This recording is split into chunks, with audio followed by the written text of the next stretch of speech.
Welcome to this video, which is going to be about the first start after the mechanical restoration of this 1911 Scott. Nervous? Excited? Not nervous, it hasn't run for 100,000 I don't know, a decade or something, and it was in a terrible state, and it still looks a bit rough, but mechanically it should be good. Now it's in another terrible state. Victoria. Not in the middle somewhere. Stick in the middle somewhere.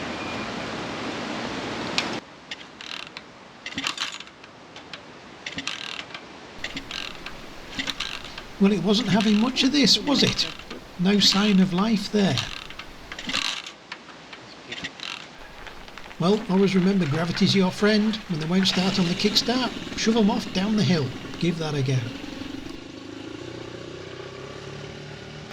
On further inspection, some of the air bleed holes in the bottom of the carburettor we think were a bit gummed up, so we cleaned those out and we'll try again.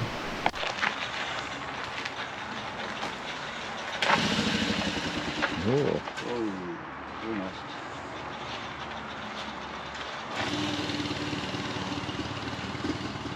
Must have been so close together. Yeah. That's got the little fella fired up.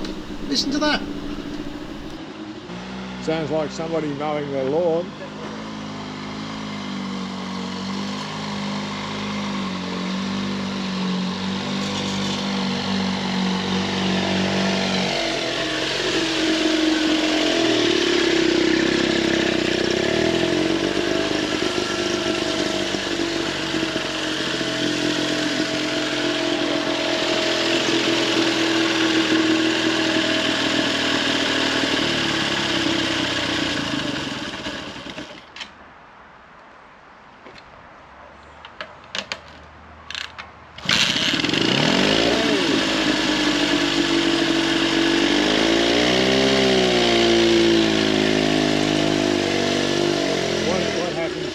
How about that? Pretty good, I reckon. So that was it. That was the first start of this 1911 Scott after the mechanical restoration. You can see there's not much to them, but it is 112 years old, and they were based on bicycles, of course. It's still running an AMAC carb here. It should have its Scott own carburettor, but we put that on to get it running. When you own a Scott, you get used to adjusting chains. There's 5 chains on this bike. It has a caliper front brake, which is hopeless. The rear brake operates on the inside of the drum, which is just a little bit better than hopeless, but not by much. The oil in the frame, so you fill the oil at the front there at the filler. It goes down to a manual pump, that's sprung loaded, so you press it down, and it oils the engine through those 2 drippers, one into each main bearing. So that's it. Now it's running. Let's get on a rally. Myself and Katrina took our veteran Scotts out to Cobram, and we're going to attend the Cobram 1 and 2 cylinder veteran vehicle rally. Morning everybody, it is the Cobram 1 and 2 cylinder national rally in Australia, middle of March 2023, and we've got 2 veteran Scott motorcycles that we're doing it on, so join us and see how we get on. So I'm riding this cockatoo. Bloody noisy wildlife thing. Shut up! I'm trying to do a video. So I'm riding this bike, which is a 1911 Scott 2-speed. It is the oldest Scott in Australia and one of the oldest in the world actually. There's not too many that are 1911 or earlier. There's a few, but there's not a lot. So 2-speed, water cooled, oil in frame, upside down forks. What more can you say? Years ahead of its time. Hopefully it'll be a good little bike. But we don't have one veteran Scott on this rally, we've got 2, and here's the other one. We've got a 1915 Scott 2-speed as well. I'm just looking at the oil. I think I gave it a little bit too much oil yesterday. Looking forward to another day's ride on it. We did 21 k's yesterday, so all good. The kickstart mechanisms on these bikes are really fragile, so it's often better just to push them off.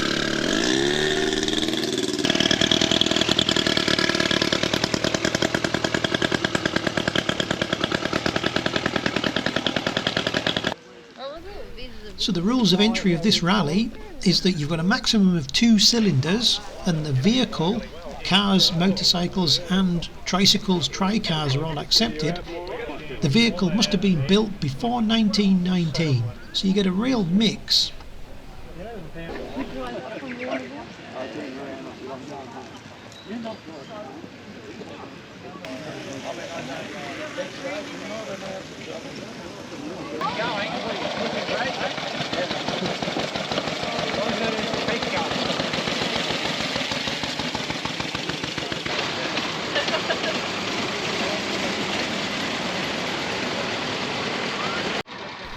So this Clement was the oldest motorcycle on the rally, and you can see it really is a bicycle with an engine.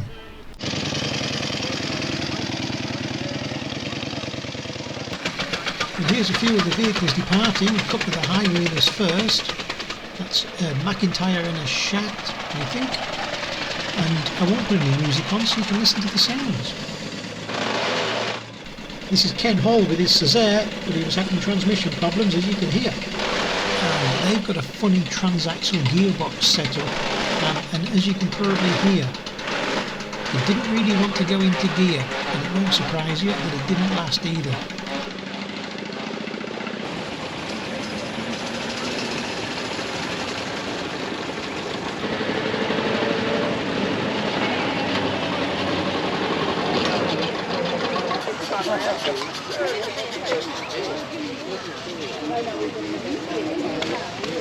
Looks like he's just been fired out of the cannon.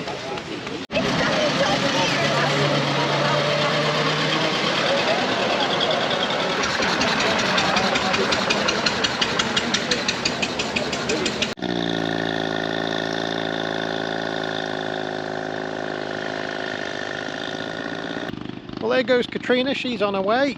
I'm going nowhere. So I don't know, well, I am in the middle of nowhere, Woolshed Road or somewhere, and I'm riding along and the bike's running great and it just went poof!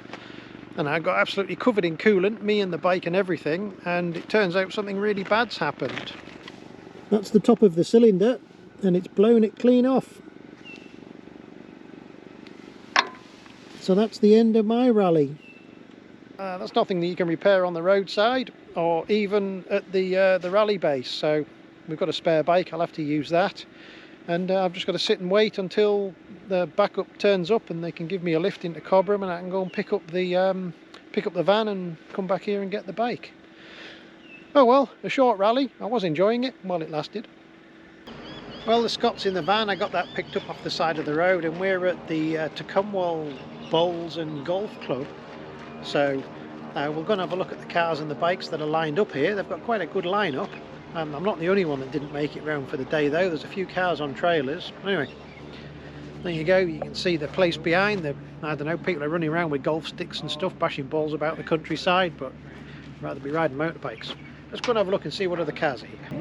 Very nice brush. Delage, leather polishing.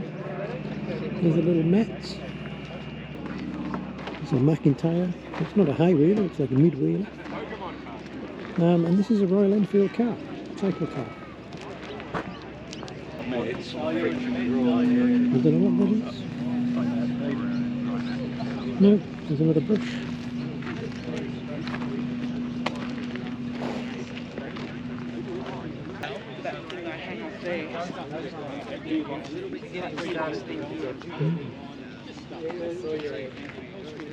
Yeah, yes, hang on, this is whole bang. And I saw you like jump aside like That whole cover with bitumen around it. That's another Didion Bouton. And that's a Césaire. With the funny shaped bonnet. You usually tell those Ariel Speedway.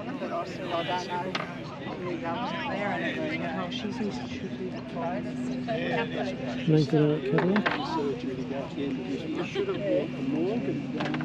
That's Katrina Scott. 1910 Renault, Indian V3. It's another Renault. Not sure. Oh, the green one's the Rover. That's Terry Mansbridge's Rover. Yep, sleeve valve engine in that. So quiet when it runs. There's a Shat, another brush. Oh, I like the radiator ornament. Another Césaire. Look how fast they are. 1905 Cadillac. And another Cadillac. Well, after having a look at the lineup and getting some lunch there, we headed off to the Tecumseh Aviation Museum. Of course, I'm driving, so I've got no footage on the road. Anyway, you can see some of the vehicles departing again here. And there goes Katrina on the Scott.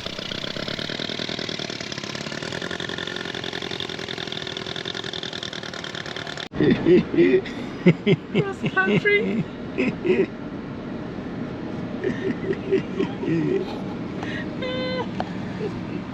It's the 4x4 version.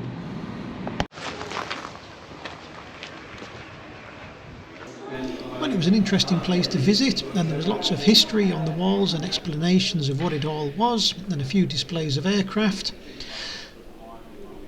Again, we got to watch the cars and bikes depart, and we are back to the campsite, and that was the day's riding done. That's it, we're off. You're going to push it off? Do you want a hand?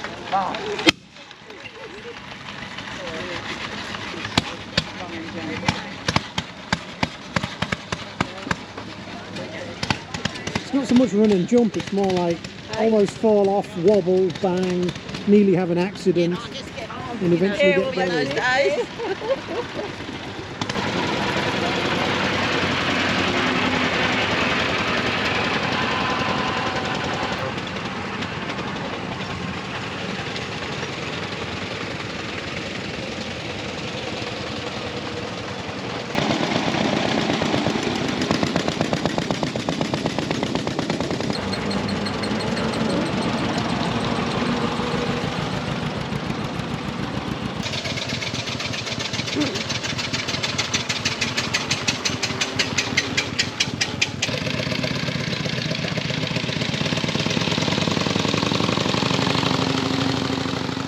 It's day 2, the Saturday of the Cobram Rally, and you can see Katrina Scott's here. That's running well. We did a few checks last night, got that sorted. But I'm on the Rover that's behind it, that Coles lent us as the spare bike, because of course my Scott is in the van of shame with a very poorly engine.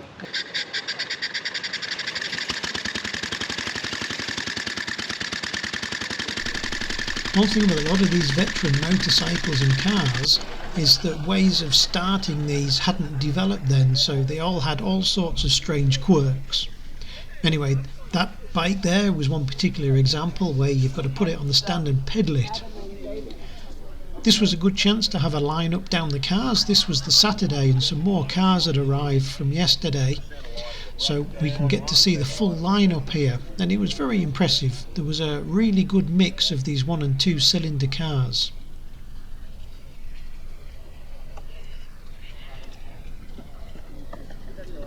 Overall, I think there was around 40 cars and about a dozen motorcycles that were entered for the rally.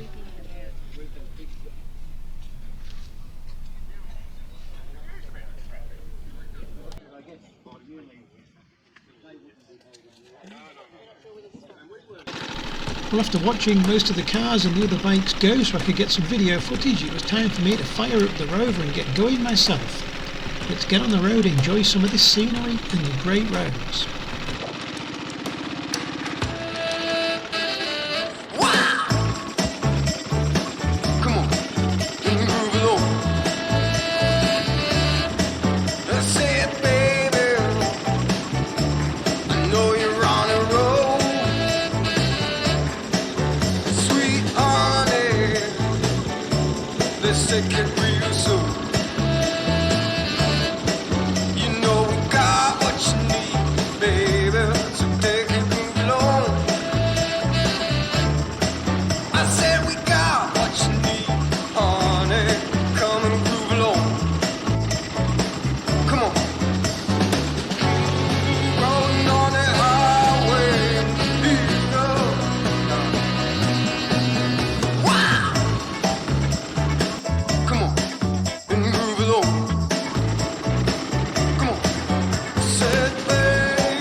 Next calling point was going to be the Birrameen Homestead, and this was an interesting place, but we had to ride up a few kilometres of gravel roads in order to get there, but it was a well-made road. I guess it takes us back to the time of when these vehicles were new, because of course there was no sealed roads back at the turn of the century.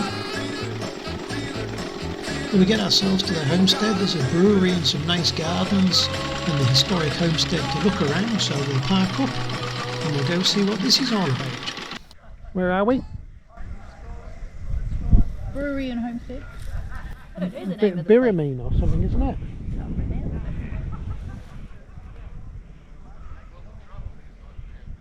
Birrameen. I think that's the Birrameen homestead, and the brewery's behind it. 400-year-old log.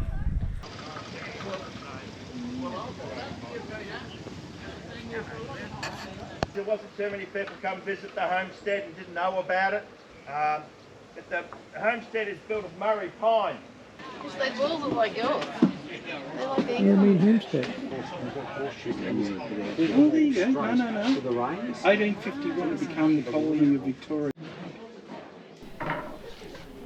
The homestead isn't used as a house anymore. It's set up as a historic museum and it's decorated as if it would have been 150 years ago. But it's a very unusual layout of building in that it's octagonal and all of the rooms lead off the centre room here, and there's a cellar underneath, and there's a simple reason for that.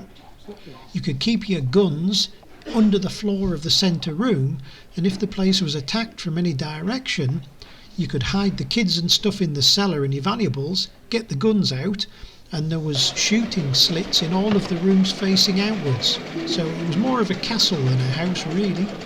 You ready to go? Yep, 30-degree heat. Yeah, stick an extra layer on. Alright. And after refreshments there at the homestead, it was time to head off to our afternoon tea stop.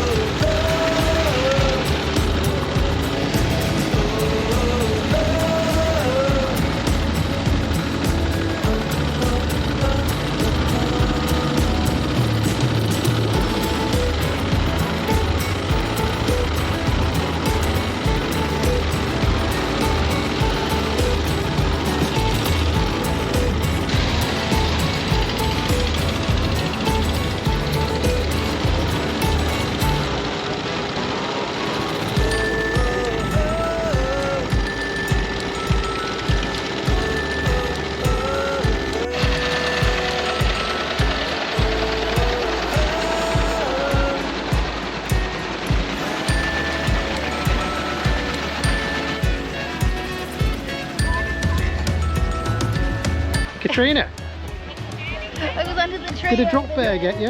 And I felt something. It's full black. That's not a good look. No, it's not a good look. It's alright. Oh, quick, it's ladies' time. So at the rally afternoon stop, it was a chance to get all of the ladies together, the lady drivers and the lady riders, and assemble them into this lineup. I think there was about a dozen in total, which was a really good turnout. Great to see.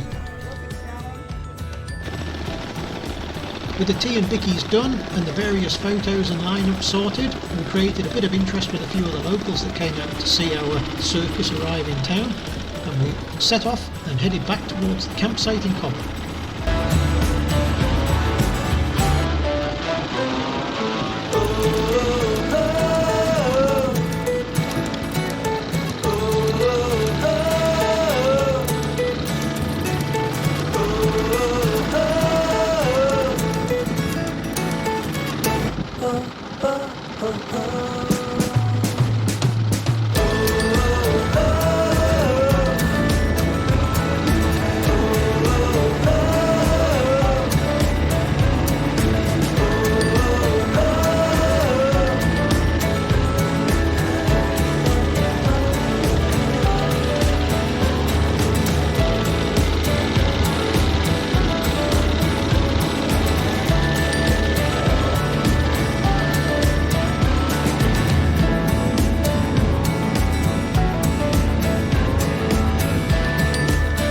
You can really see how the motorcycles compared to the contemporary cars are actually quite quick. Now, we did a lot of overtaking on the way back, but we made it back without any problems, and it's time to check the bikes over. What's going on, Katrina? A hole in my gasket. I had it a bit late going around the corner and it popped out a little bit. The fuffer valve. The fuffer? The fuffer valve came out. Fuffed. Oof, so if I had a proper spanner, I think I need a proper spanner. Can I have it? Well, do you want the metric shifter? No! You'll edit that out, won't you? So we're in the middle of Cobram. Where on earth are you going to get a transfer pot gasket from? I think there's one on the bike in the van. I think we have one. I think we have a spare valve. Puffer valve. spare gasket. It's going to cost you. Richard, I have beer. So when Katrina said spares, what she meant is my poor Scott, which isn't going any further this weekend. So let's have the transfer port gaskets out of this. There we are, that's worth beer. It's Sunday, day 3 of the Cobram rally, and today we're going to go to Shepperton. Now I think most of the vehicles aren't going today. They're actually going to trailer them to Shepperton and then head home from there, because it's 80k south from here, and I think most people live south. So there's not going to be many vehicles on the road today, but we're going to ride it. We're going to take the bikes down and we're going to visit the MOVE, the Museum of Vehicle Evolution. Well, I give Katrina a push off. Scott's had kick starts, but they're quite fragile and with 2 speeders, so it's easier just to push them off. And I can get the Rover started, and we'll get on our way to the MOVE Museum.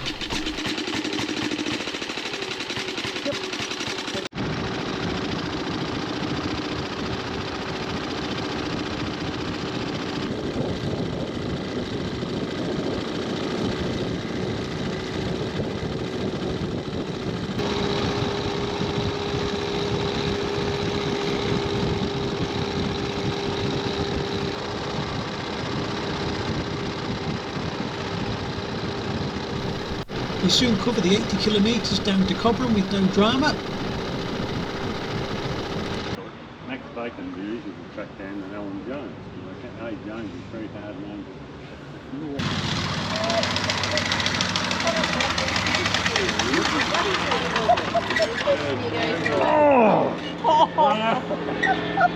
It's nice. Oh, it's wonderful. Anyway, so that's the one. I was 3 weeks ago.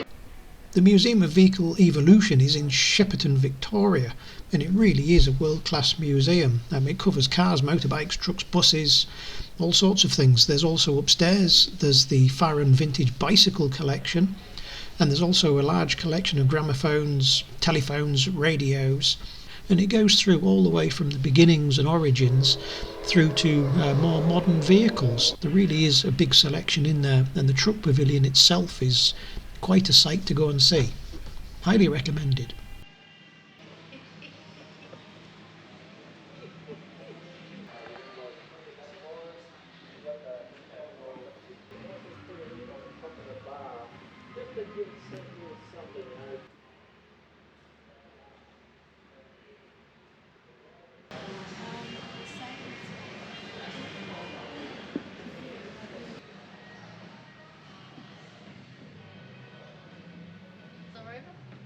No, it's not.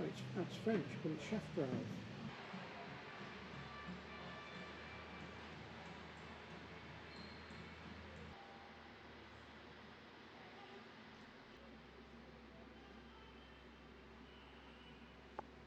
And just next door to the museum at the moment is the Lowell Thompson costume collection, which also adds something else to be able to look at when you're here.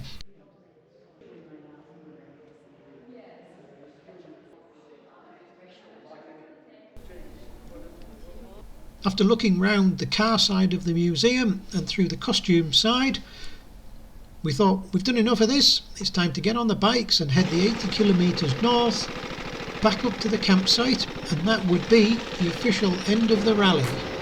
This was a Sunday afternoon, so there was a bit of traffic in Shepperton, but once we got out of town we were on some nice quiet roads and we can just enjoy. Myself and Katrina ended up riding formation with Murray and Judy Wright on their Royal Enfield, and we had a very pleasant ride back.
myself and Katrina back to the campsite with no problems. The bikes ran great, but that means it's the end of the 2023 RACV 1 and 2 cylinder rally, and of course the end of this video. But thank you very much for watching. Please subscribe and give us a thumbs up, and we'll have more videos of more adventures coming soon. Thanks for watching.